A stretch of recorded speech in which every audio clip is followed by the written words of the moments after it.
Comment soulager les douleurs chroniques? On en parle avec vous, Nathalie Goujon, vous qui êtes psychopraticienne, formatrice en thérapie brève et stratégique selon l'école de Palo Alto, un courant de pensée et une technique thérapeutique qui nous vient de Californie. Oui.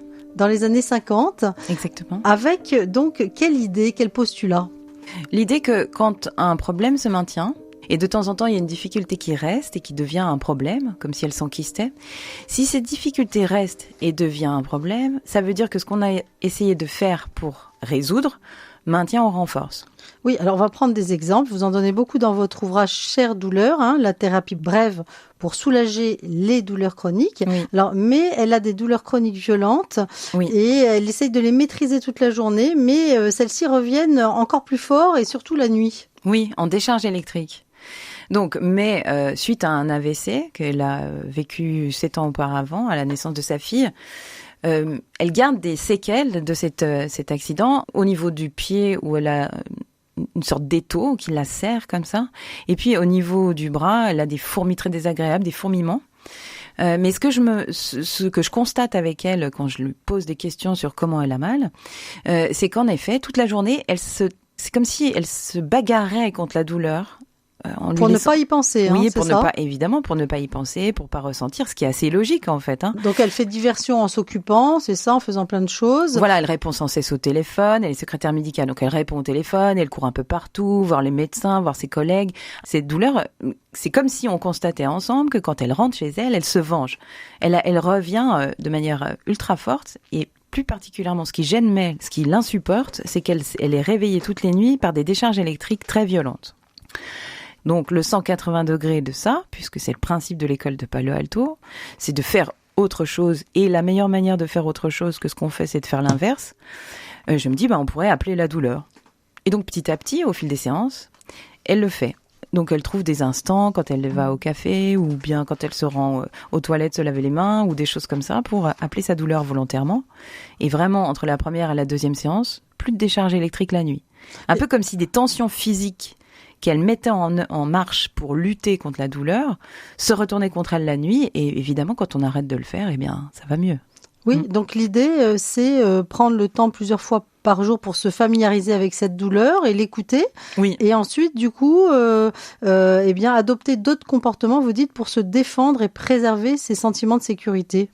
Oui, alors c'est parce qu'il y a eu plusieurs parties. En fait, une thérapie se fait pas en une seule histoire. Donc dans le livre, je raconte, parfois il y a des histoires en plusieurs épisodes, d'une part, et d'autre part, je raconte de manière un peu synthétique pour aider les personnes qui cherchent des réponses. Mais il s'est passé du temps entre le moment où elle a appelé sa douleur, et puis je lui disais, mais qu'est-ce qu'elle veut dire peut-être cette douleur, puisqu'on présente souvent les douleurs comme un signal d'alarme, enfin plus les douleurs aiguës que chroniques.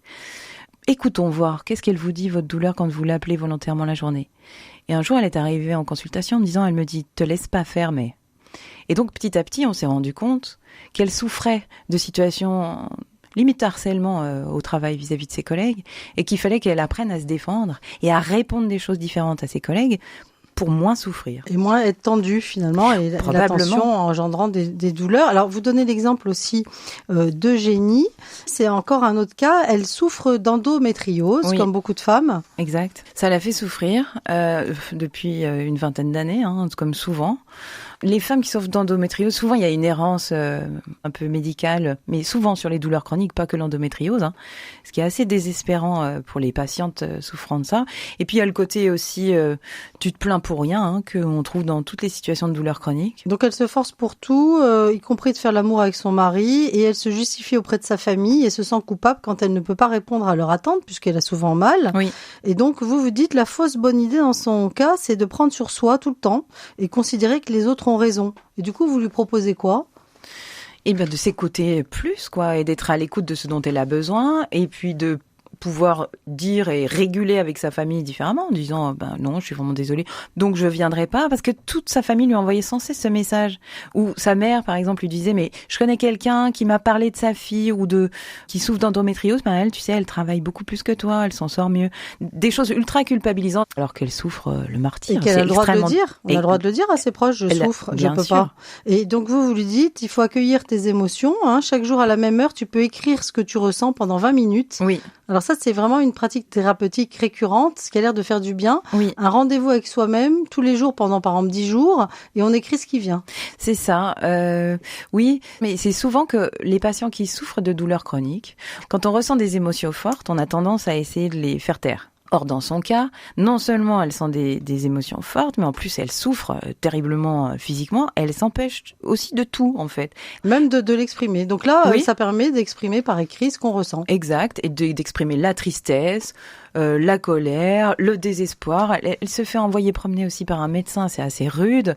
Bref, elle en a beaucoup bavé, cette femme, et donc le fait d'accueillir à un moment dédié toutes ces émotions, c'est un peu comme si on refait circuler une information qui est nécessaire et qui est bonne pour nous. Et donc, elle a fini par aller mieux. Oui, elle a fini par s'écouter plus, changer des praticiens autour d'elle et arrêter de se forcer à aller dans sa famille. Donc, en effet, tout son contexte de vie a changé.